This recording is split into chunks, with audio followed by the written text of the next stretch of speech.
E não é que teve tapa de aranha no novo pôster da Copa do Mundo da Rússia?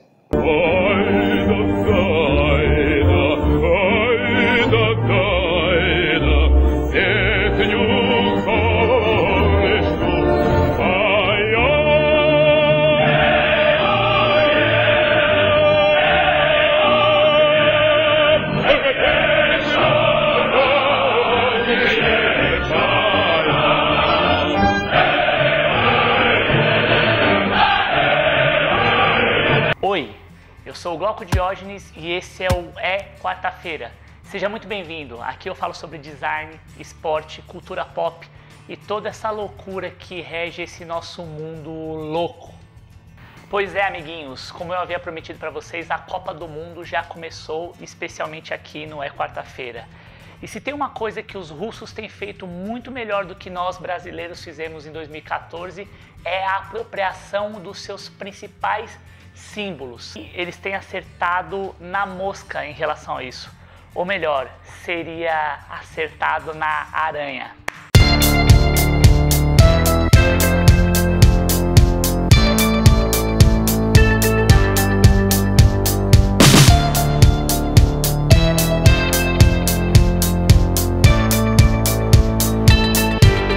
Eu não vou entrar aqui no ponto de vista jornalístico, até porque tem outros veículos e outros canais muito melhores do que o meu para falar sobre isso.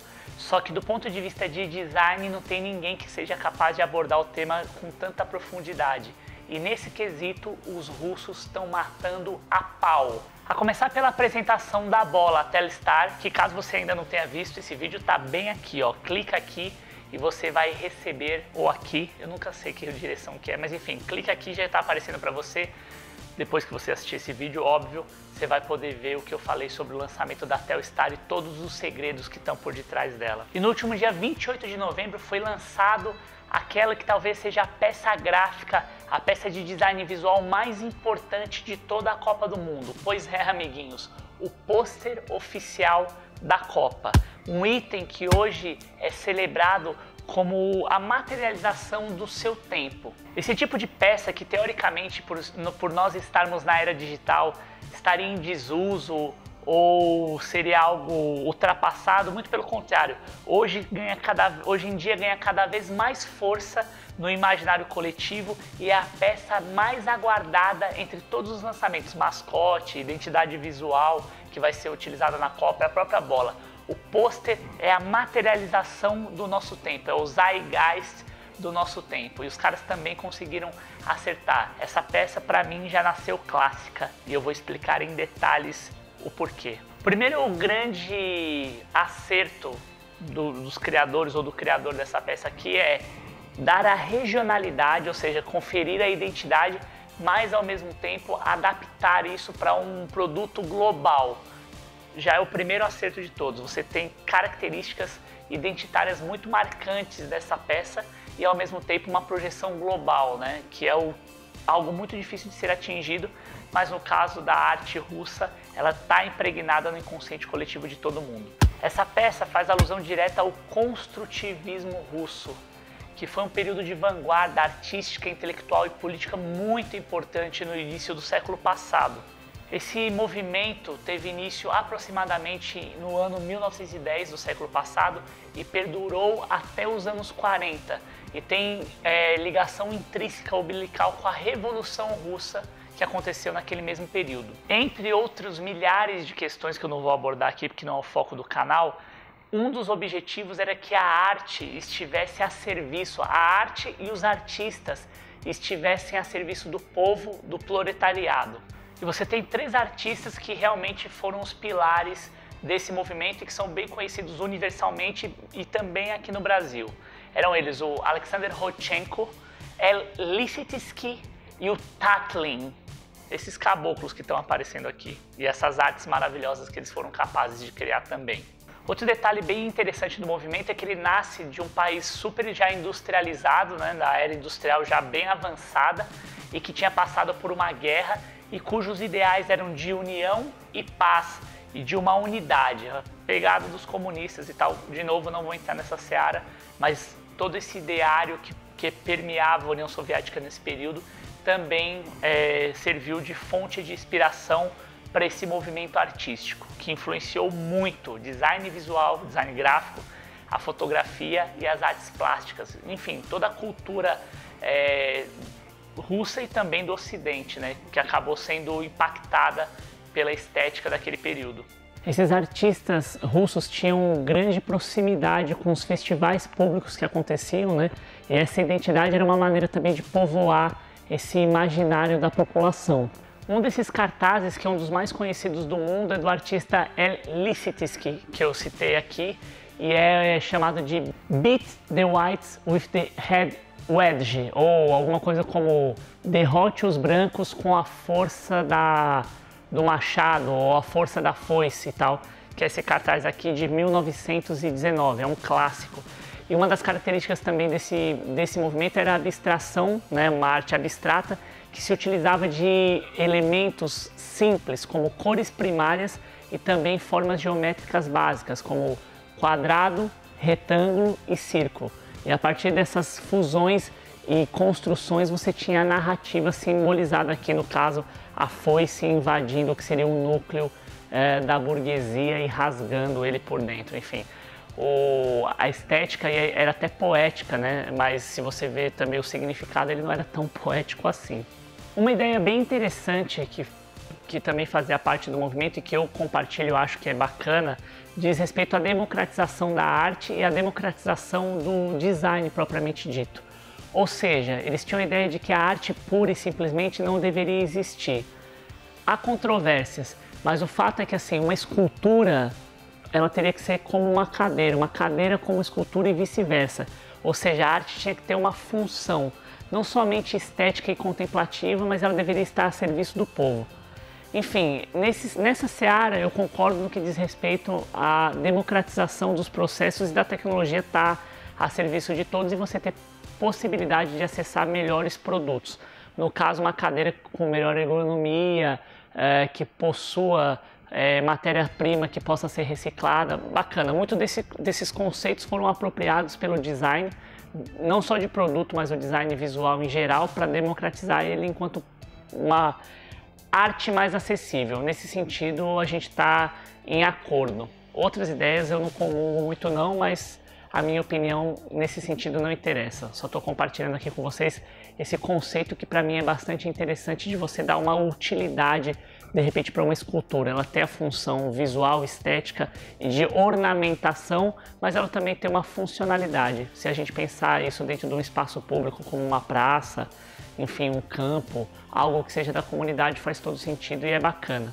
Outra inspiração bem importante que consegue explicar de uma maneira bem simples esse conceito e essas formas diz respeito que os artistas construtivistas se consideravam até engenheiros antes de serem artistas. E você tinha o tripé da indústria, do homem e da máquina. Então por isso que a gente tem essa estética mais seca, essa fusão com as imagens da foto recortada e a composição ter essa estética mais dura, né? Porque você tinha realmente que representar visualmente esse tripé.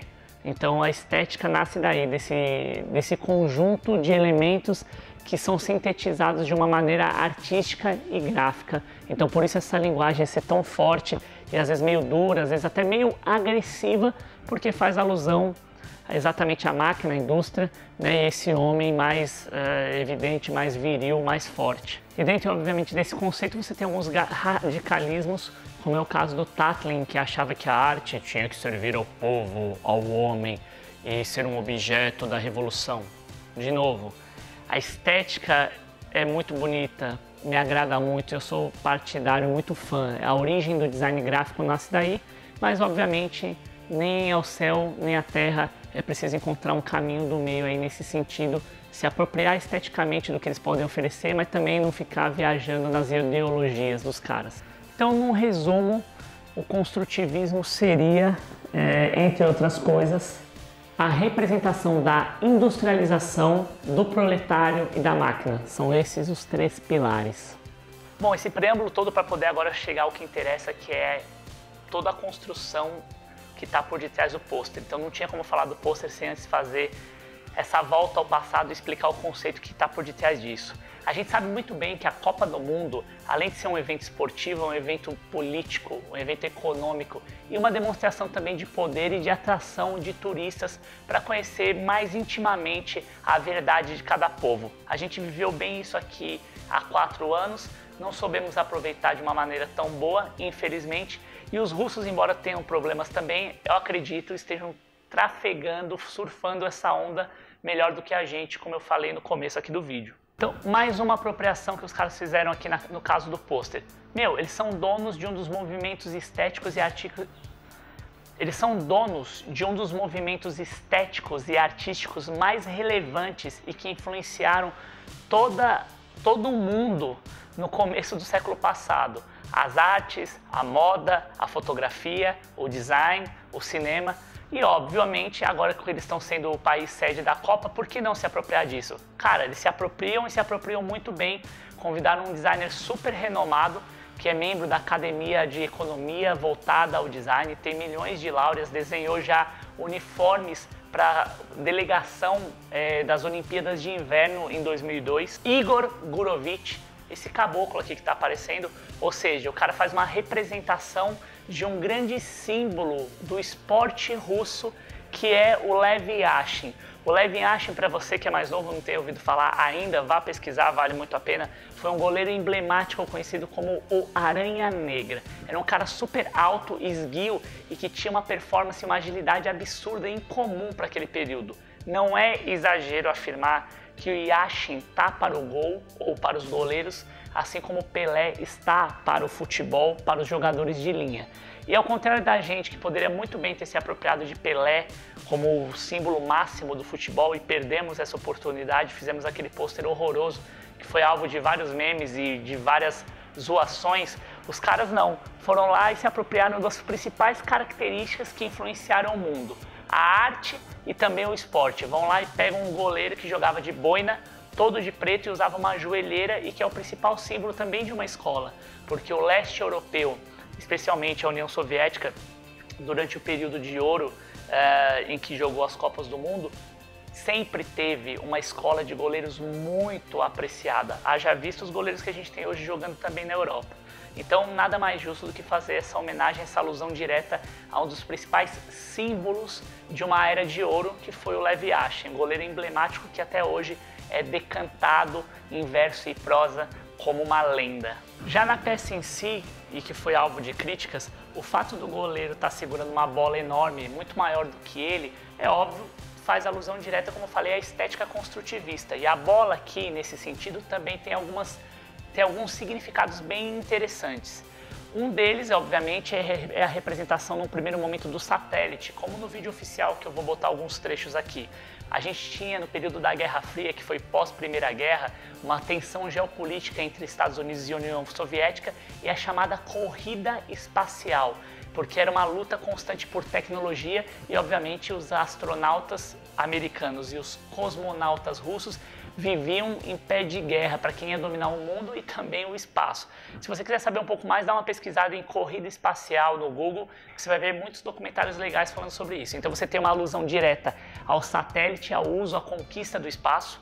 Nessa sequência você também tem a bola como uma representação do mundo e o mapa da Rússia aqui em destaque, ou seja, a Rússia também como um centro do mundo. Você não deixa de ter ali subliminarmente ou às vezes até evidentemente essa demonstração de poder de que os russos são sim uma potência no que se refere, ou foram, né, durante muito tempo, uma potência no que se refere à corrida espacial e tecnológica, durante muito tempo rivalizando as tensões no mundo geopolítico com os Estados Unidos. Ainda na sequência, essas faixas aqui, que são muito comuns também graficamente, representam o que seria a energia do torneio, a vibração, a força que está por detrás. Eu acredito que se nós tivéssemos aqui 5 faixas, poderíamos fazer uma alusão um pouco mais inteligente aos 5 continentes. Mas, como tem 6, ficou como esse conceito de energia. A bola em verde representa o gramado, né? Obviamente os campos de jogo onde vão acontecer as disputas entre as seleções. E se você reparar aqui, essas linhas aqui horizontais, 4 linhas, são as 4 linhas que desenham o campo de jogo, né? A gente está bem acostumado, principalmente aqui no Brasil, a se referir ao futebol de uma maneira mais antiga como o jogo das 4 linhas, ou dentro das 4 linhas, ou dentro do campo de jogo, as 4 linhas. Então essas 4 linhas aqui fazem essa referência direta.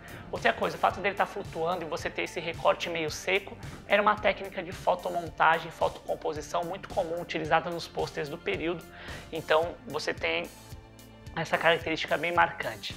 Aqui no lado esquerdo, o uso da tipografia faz alusão direta à tipografia sem serifa, né? Que é também uma herança, um legado deixado pela estética construtivista, que era essa coisa de você ter a fonte mais moderna mesmo e ela não ter as serifas que a gente vê normalmente ou via nos pôsteres daquele período.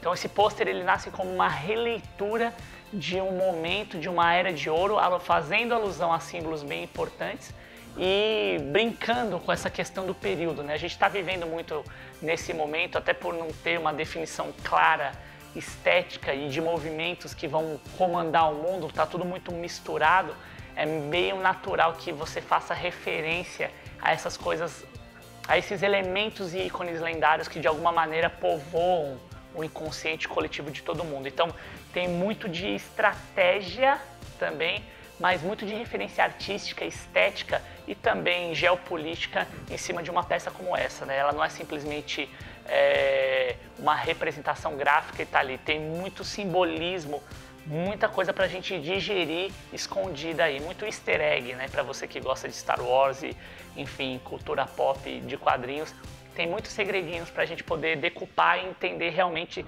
toda a complexidade que está por uma peça que aparentemente é simples, mas não é. Ah, uma coisa bem importante que eu acabei esquecendo, mas volto aqui para dizer.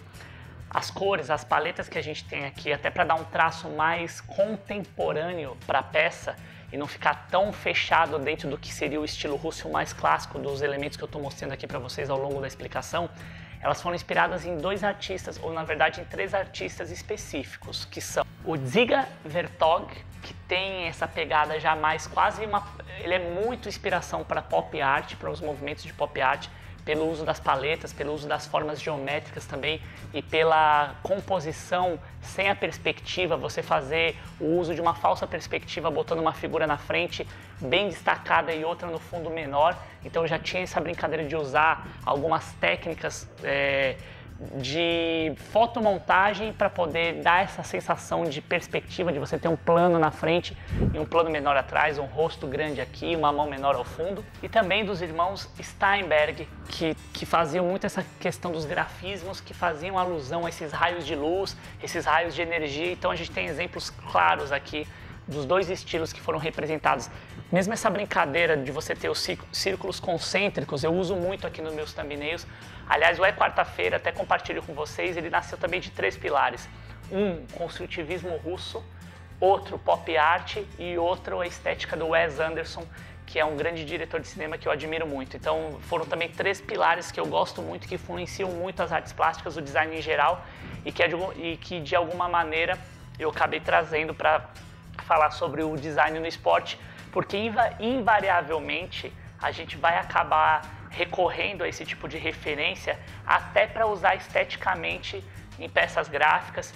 E um detalhe bem importante, anota o que eu estou te falando, fica ligado nisso aqui que você vai ver ainda muito dessa estética sendo usada de muitas maneiras, reinterpretada de muitas formas. E eu compartilho com vocês aqui até alguns thumbnails que eu criei para o canal e que fazem alusão direta a essa estética. O próprio thumb do último vídeo da Telstar já tem essa brincadeira meio mais construtivista, a bola desproporcional matando no peito, a própria brincadeira com o canal na arte principal é referência a esse pôster aqui russo que é muito famoso. Enfim, eu sou um grande fã e é muito bacana poder falar e compartilhar com vocês sobre essa estética que inspira muito o meu trabalho, o trabalho dos meus amigos e o trabalho dos meus parceiros de negócios, dos meus sócios em outras esferas de design.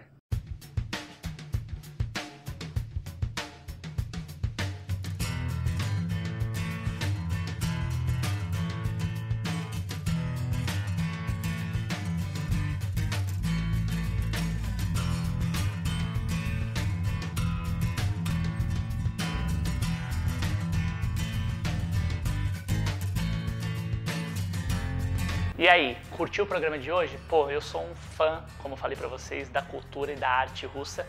Eu acho que essa Copa vai ser emblemática, esteticamente já está sendo, eles estão acertando em vários quesitos. E se você curtiu esse vídeo, já sabe o que fazer. Por favor, não esquece de compartilhar, assina o canal, manda seus comentários, sugestões, eu estou respondendo para todo mundo, você está vendo aqui, é só acompanhar o feed. Estou fazendo os vídeos sobre a Copa do Mundo, sobre a Fórmula 1, tudo que vocês estão me pedindo, só que demora para fazer com qualidade, espero que vocês tenham paciência. Valeu! Sabe que aqui design, esporte, cultura pop e tudo mais que vocês quiserem saber que envolva design, é só perguntar. É quarta-feira, design, esporte, cultura pop de um jeito que ninguém soube explicar para você até hoje. Valeu!